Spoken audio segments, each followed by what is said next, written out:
The last thing Commander Saren Vasquez heard before the Keth opened fire on the monastery was singing.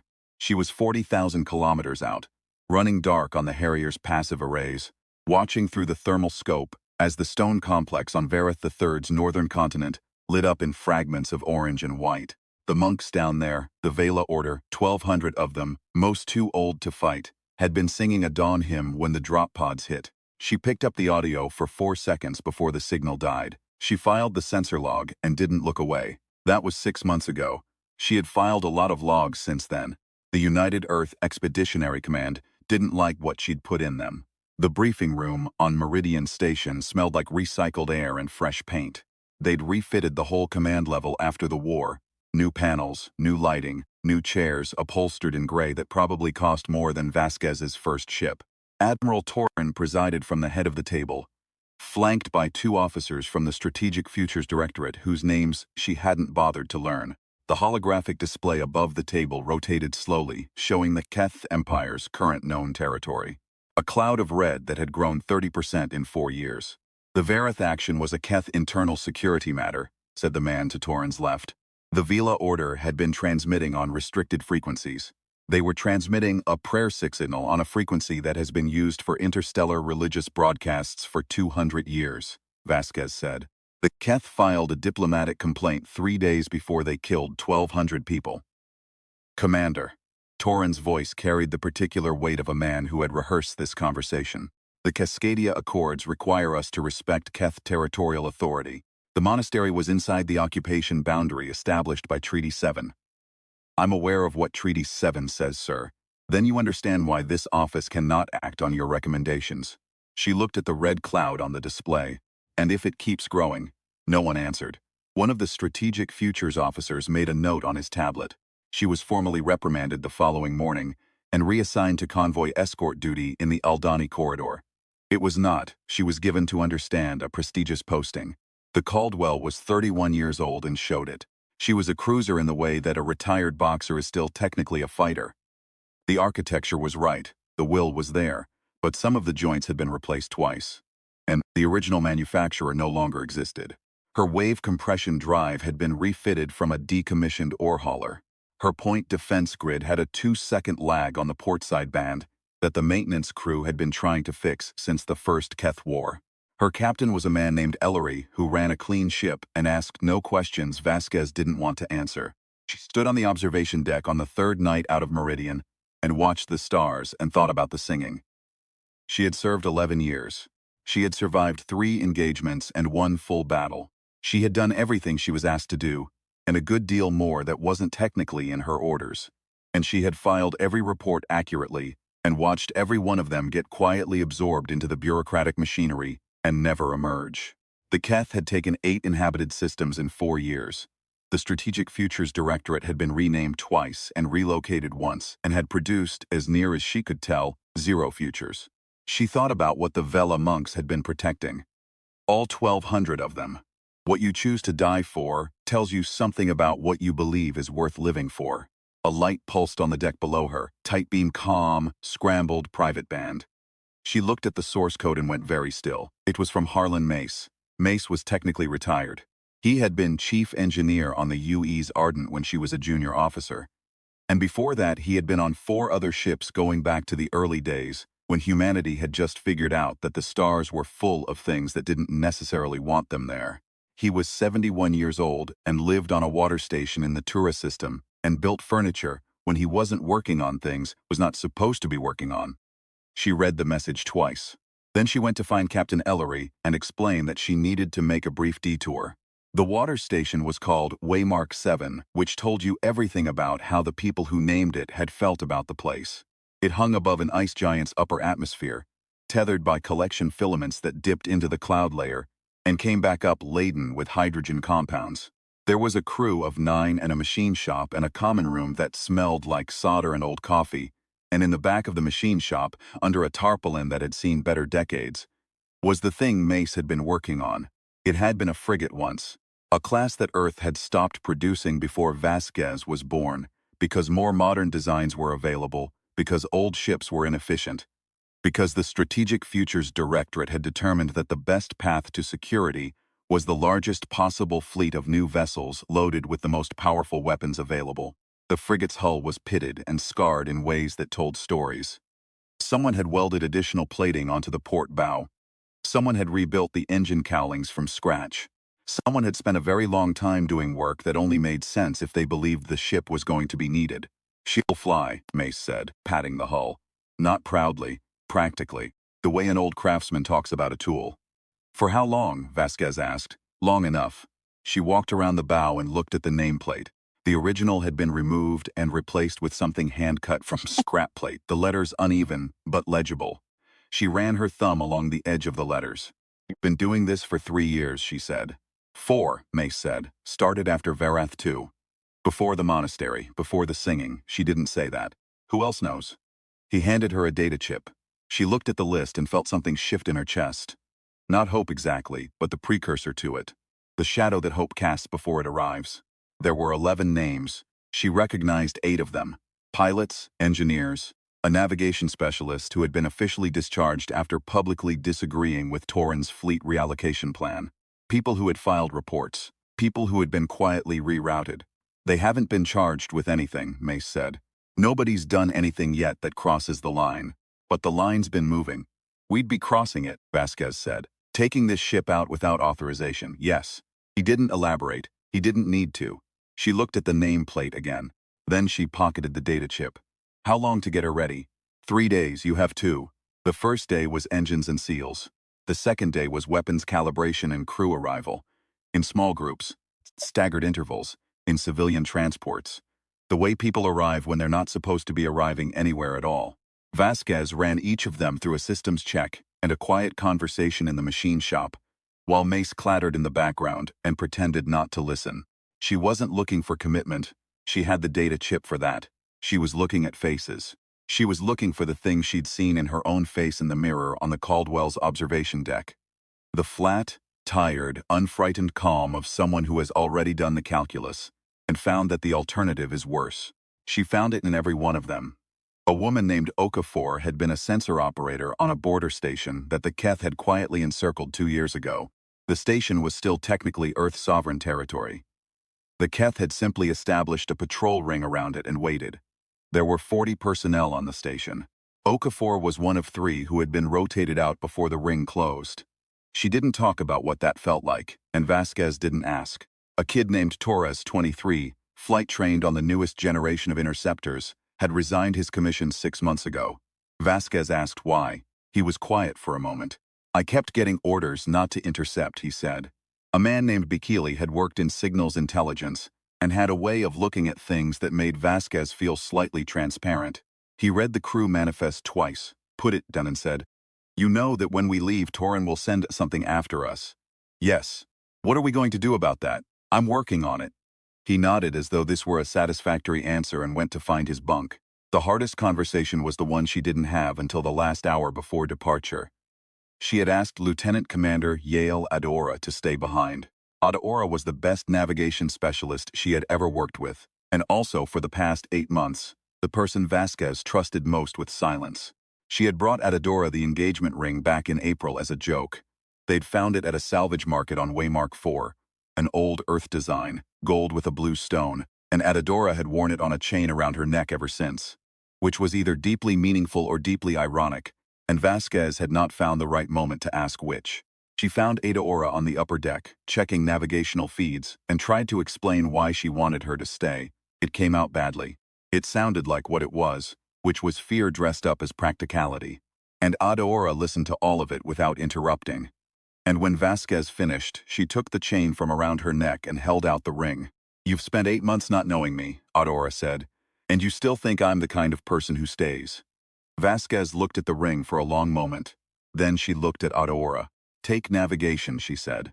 They cleared Waymark 7 at 034 station time, running quiet, no transponder signal. The drive's signature masked behind a spoofed cargo manifest that would buy them 4 hours before anyone ran the ID.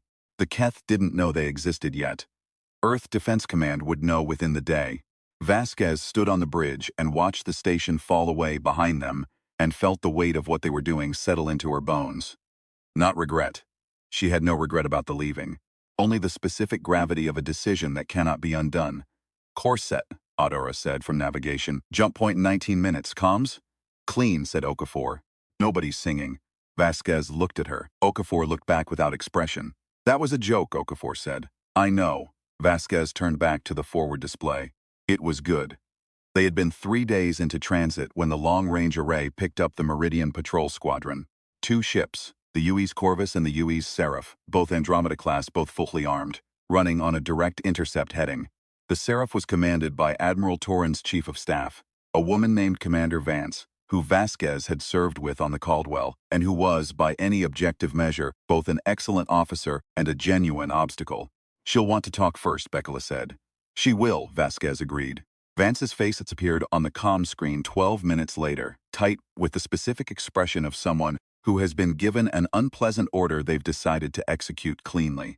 Sir, the first name was deliberate, not softness, precision. You don't salute someone you're about to arrest. Jenna, you know why I'm here. I know what Torren told you. A pause. He told me you took an unauthorized vessel, assembled an unauthorized crew, and are traveling on an unauthorized heading. He told me to bring you back. And what did he tell you we were heading toward? Another pause. Longer. He didn't specify. Vareth 7. There are 2 Vela mission stations there. The Keth filed a territorial dispute 3 weeks ago. Same pattern as Vareth 3. She watched Vance's face. Same pattern as 6 other mission stations in the last 4 years. That's a strategic futures matter. I know. I'm tired of it being a strategic futures matter. Vance was quiet for a long time. The Corvus and Seraph held their intercept heading. Vasquez didn't alter course. If I let you go, Vance said finally, slowly, Torren removes me. If you stop us, Vasquez said, those 1,200 people at Vareth 7 have nobody. The silence stretched. Vasquez waited, and she thought about all the people who had ever said, this is not my decision to make, this is above my authority, this is not the right channel, and how they were usually right in a technical sense and wrong in every other sense that mattered.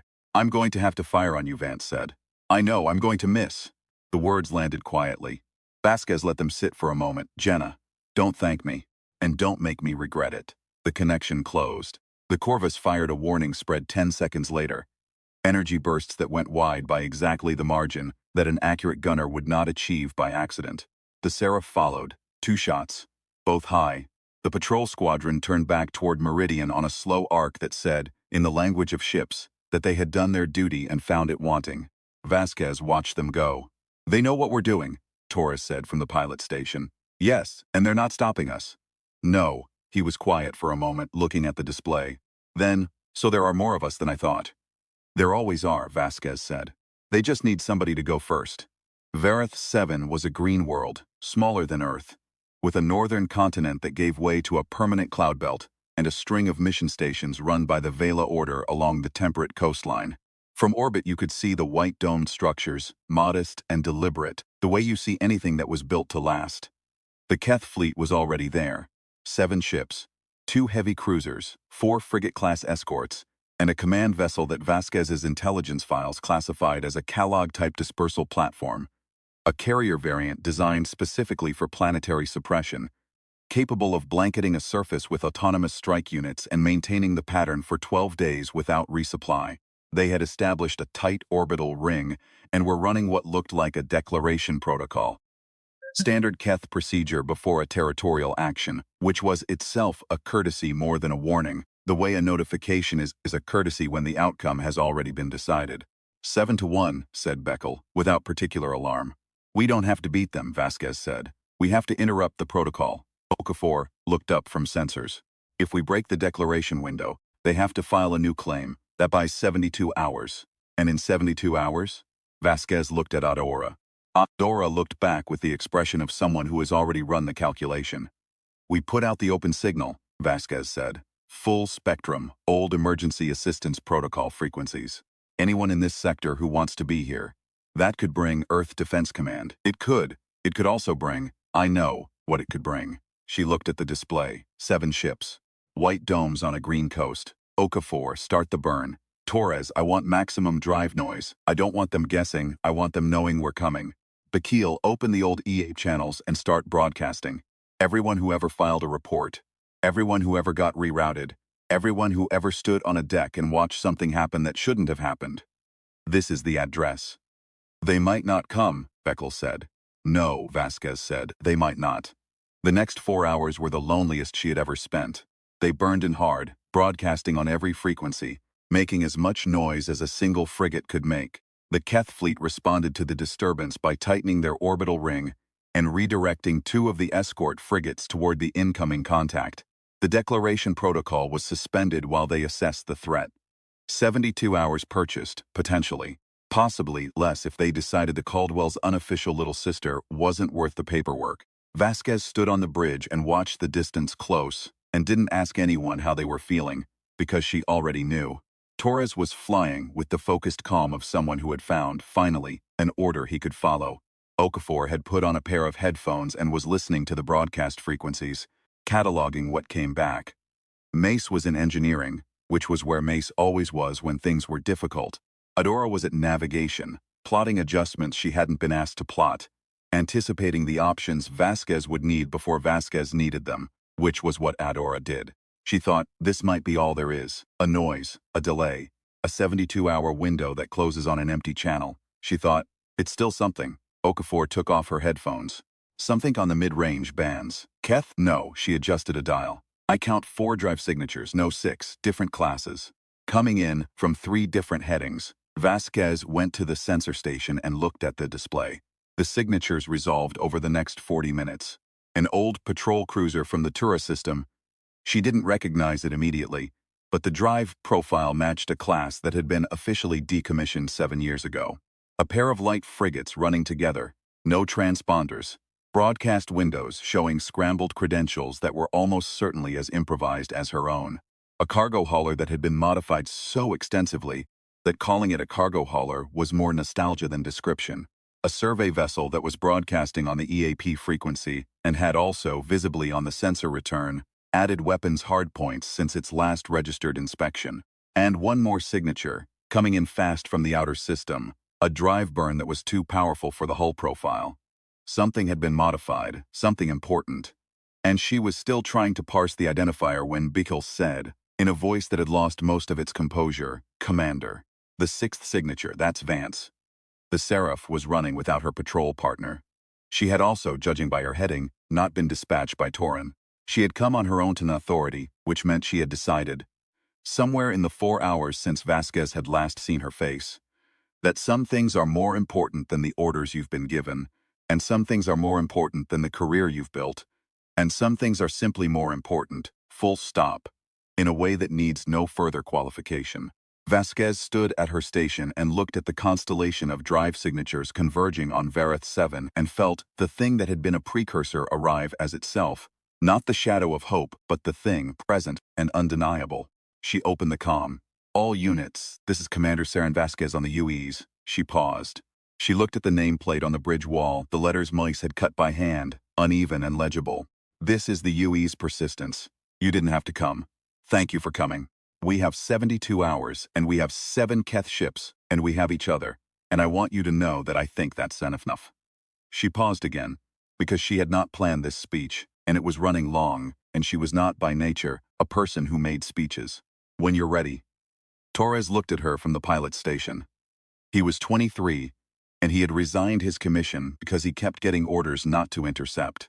He was smiling, and it was not the smile of someone who didn't know what came next. I'm ready, he said.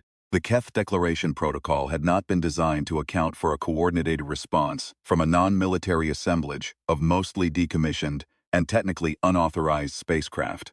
The Keth had excellent weapons, excellent sensors, excellent doctrine, and absolutely no contingency for the specific experience of being loudly and collectively interrupted by a group of people who had decided that interruption was necessary and had driven several days through empty space to execute it.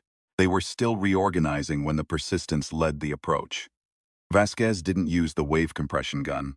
She had given Beakley one specific task: get the open broadcast to the mission stations on the surface. Let the Vela Order know what was happening. Give them the emergency evacuation frequency and the coordinates for the rally point in the outer system. Everything else was noise and time, and the specific human gift for making both of those things work together. They bought the time. It was not elegant. The Keth escort frigate that caught the Persistence on the port side left a scar in the hull, plating that she would not entirely fix for 3 years.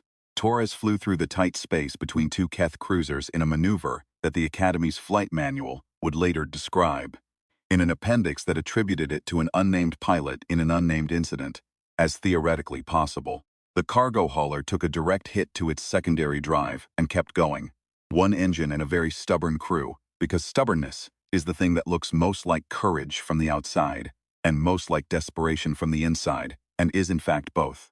Mace kept the Persistence together with something that was less engineering and more argument. The constant low-voiced negotiation between a man and a machine he had spent 4 years rebuilding, persuading it to give more than it should, the way you ask something you believe in to do what you built it for. Vance's Seraph held the northern arc, using its superior armament to keep the Keth command vessel occupied, running a series of feints that kept the dispersal platform from releasing its strike units. She never fired to destroy. She fired to distract, to redirect, to tell the Keth, in the language of weapons, that this was not a fight they could resolve in 72 hours or 100 hours or 1,000, because the people they were dealing with had already decided that the cost of losing was something they would not pay. The evacuation took 11 hours. The mission stations had emergency shuttles, old ones, slow and under-armored, and the Vela monks were orderly and efficient in the way that people are orderly when they have practice with difficulty. 1,200 people, the same number as Vareth 3, and this time they had somewhere to go. The last shuttle cleared the atmosphere as the Keth fleet began its repositioning burn. Vasquez watched the surface on the long-range display. The white dome stations were still visible, small against the green coastline, intact, abandoned but intact, nothing burning, nothing singing and then going quiet. She held that for a moment. The Keth are withdrawing to standard patrol formation, Beckel said. No pursuit posture. They got what they came for. Control of the territory, but not the people. No. She leaned back in her seat. Her shoulder hurt from where she'd been thrown against the console during the portside impact. The Persistence was venting slightly from a seam that Mace had already started arguing with. Adaora had a cut above her eyebrow that she had covered with a strip of emergency dressing and was now pretending wasn't there. Torres was eating something out of a ration pack with the appetite of someone who has spent 4 hours being genuinely terrified. Not the people. Torren's response came in the form of a formal communication delivered to the Seraph while they were still in the Vareth system. It was addressed, notably, to Commander Vance, which meant Torren understood something that Vasquez found useful. He understood that the conversation was not over, and that the conversation was now about something larger than one unauthorized ship. She didn't read the full communication. She read Vance's summary of it, which was, he wants everyone back. He says there will be formal proceedings. He also says, a pause that the Gamillion Council has filed a protest about the Keth's territorial pattern in this sector. He left that part in without comment. He left it in because he wanted you to know he's thinking about it, Vasquez said. Maybe, Jenna, why did you come back? A long silence on the comm. Because you were right, Vance said finally. And being right matters, even when it's inconvenient. Another pause. Also because Torren's going to need someone in that room who was actually here. Vasquez looked at the display. The convoy of evacuation shuttles, the small fleet around them, the decommissioned and improvised and determined, the Keth patrol ring, reforming. Vareth 7 below, empty now, the dome stations waiting. Tell him we're coming back, she said. And tell him to have the Strategic Futures Directorate ready. We have a lot of reports to file. She shelled the last comm shift herself alone on the bridge, while the rest of the crew slept or ate or sat with each other in the easy silence of people who have been through something together and don't need to name it. The evacuation shuttles were ahead of them, slow and steady. 1,200 people who had been doing something they believed in until it became dangerous, and had then kept doing it anyway. She thought about what the Keth Emperor had said. She'd found the transcript in an old intelligence file, the words he'd spoken on Vareth 3, standing on his ship while the monks sang. Useless, he had called them. Their lives had no value because they had no power, because power was the only currency he understood, because he had looked at 1,200 people kneeling in prayer before a force that would kill them all and seen only the absence of weapons. She thought the Emperor had made a simple error. He had confused willingness to die with weakness. He had not considered that the willingness to die for something was, in most cases, just the extreme expression of the willingness to live for it. And that the willingness to live for something was the engine of every inconvenient, unauthorized, technically illegal, 7 ships against 1 action that had ever changed what was possible. She thought about the singing on the passive arrays 4 seconds before the signal died. She thought, they knew we were coming. She didn't know if that was true. She chose to believe it anyway, in the small hours of a ship running through the dark, because some things are worth the believing. The stars held. The drive sang its low note. The persistence flew.